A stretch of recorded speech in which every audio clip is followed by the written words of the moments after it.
Les altcoins sont en train de se faire repousser à la baisse. Alors, au cours de la vidéo d'aujourd'hui, il faut que je vous explique comment tirer le plus de profit possible de cette rechute actuelle du marché, comment gérer cette situation, comment aborder toutes les transactions dans lesquelles je me trouve actuellement, ainsi que mes stratégies de trading et tout le reste. Voici donc une mise à jour très importante pour vous au sujet de mes transactions aujourd'hui. Restez donc du début jusqu'à la fin pour ces infos. Bienvenue à tous, je m'appelle Maxime et je vous apporte chaque jour des nouvelles vidéos en français sur les crypto-monnaies. Si vous êtes nouveau sur cette chaîne, alors soyez sûr de vous abonner et d'activer la cloche dès maintenant. Ok, le marché des altcoins vient d'être durement touché. Le Bitcoin, principalement, est en phase de consolidation, rien de bien important ne se passe de ce côté, donc ce n'est pas principalement le Bitcoin qui entraîne le marché à la baisse, mais plutôt les altcoins qui rechutent tout seuls. Et j'ai aussi quelques positions d'ailleurs très importantes sur les altcoins que je vais vous détailler bien sûr dans la vidéo d'aujourd'hui. Alors, sur la chaîne principale, je viens tout juste de publier une autre vidéo. Au moment où vous regardez celle-ci, eh bien, la nouvelle vidéo sur la chaîne principale sera disponible. Je vous présente le marché dans son ensemble, mes perspectives et son évolution. N'hésitez pas donc à revenir pour la regarder parce que ici, on va surtout se concentrer sur mes transactions et la manière dont gérer ceci. Alors, sachez tout d'abord que je reste totalement bullish au sujet d'Ethereum, Solana, XRP, Cardano, PP, Doge, Sui, etc. Donc, pour tout ce qui est de mes positions précédemment clôturées avec un profit important, eh bien, ça c'est cool, pour le coup cet argent est sécurisé, mais j'ai toujours la foi pour mes positions actuelles. J'ai quelques trades qui sont toujours ouverts, des trades individuels, vous pouvez le voir juste ici. On a par exemple la position PP qui a clôturé avec un profit de 3500 et le reste est en baisse de $2700, les 50% qui me restaient. Alors, comment est-ce que je vais gérer ceci? En particulier la position Sui qui est en baisse de presque $23 000 actuellement. Eh bien, je vais passer en revue ceci dans cette vidéo, mais eh bien, on va faire un bref aperçu du marché dans son ensemble maintenant. Je pense que les altcoins vont connaître eh bien un rebond après ce pullback. Pour moi, c'est juste absolument évident. Si on rechute, eh bien c'est juste parce que la dominance du Bitcoin vient d'atteindre un support. On est descendu jusqu'à ma ligne orange et on a maintenant un rebond intéressant. Étant donné que la dominance du Bitcoin remonte, les altcoins sous-performent et donc rechutent vu que le Bitcoin ne bouge pas. Voilà la raison. Pour tous ceux qui ont suivi la chaîne, eh bien je pense que vous connaissez déjà ce niveau important, cette ligne orange. On savait que la dominance est risquée de réagir à ce niveau. Donc c'est exactement ce que je vais faire actuellement pour mes transactions individuelles. Eh bien, déjà du côté de PP, si jamais on descend plus bas, le prochain niveau de support majeur pour PP, à mon avis, ça va être ici 8,95. Donc c'est une autre chute de 25% de pullback supplémentaire. Alors, ce que je vais faire, c'est que je vais placer quelques ordres de ce côté, juste au-dessus de ce point, au cas où le prix pourrait rechuter, et ensuite je vais faire une moyenne. Cette position pour PP donc sera en quelque sorte positionnée à ce prix grâce à du DC en quelque sorte.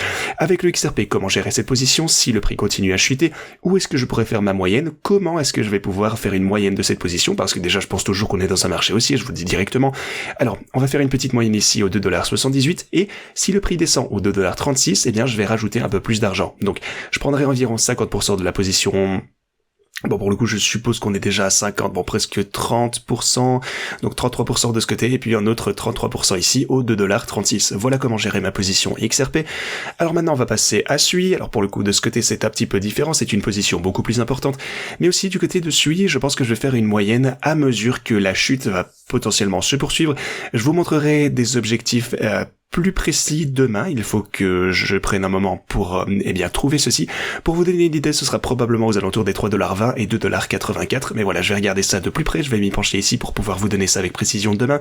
Et je vais probablement placer deux ordres ici à 3,21 et 2,86. Alors, déjà comme vous le savez, rien de cette vidéo ne constitue un conseil financier. Je vous partage simplement mon opinion et comment je gère personnellement mon trading sur ce marché. Si vous n'êtes pas un trader expérimenté, je ne vous invite pas à trader. Et voilà, le trading comporte énormément de risques. Donc préparez-vous avant de vous lancer. Voilà ce que je fais personnellement. Alors si maintenant vous regardez mes stratégies de trading, elles sont toujours en hausse de 1,4 million. Mon portfolio de bull market est toujours en hausse de 10 000. Donc finalement, ça ne s'annonce pas trop mal. La volatilité ici signifie simplement qu'on réalise de plus en plus de gains grâce à nos stratégies de trading parce que, eh bien vous le savez, leur objectif c'est d'acheter à la baisse et de prendre des bénéfices à la hausse. Et c'est exactement ce qu'elles sont en train de faire. Donc on cherche simplement à avoir ces pullbacks. On veut qu'ils se produisent, même si c'est est assez contre-intuitif, mais c'est ainsi que les stratégies de trading exploitent cette volatilité à notre avantage. Alors, si vous vous demandez quand entrer, quand sortir, que faire avec ces stratégies de trading, à mon avis, eh bien, c'est juste la meilleure approche parce que vous ouvrez automatiquement une position.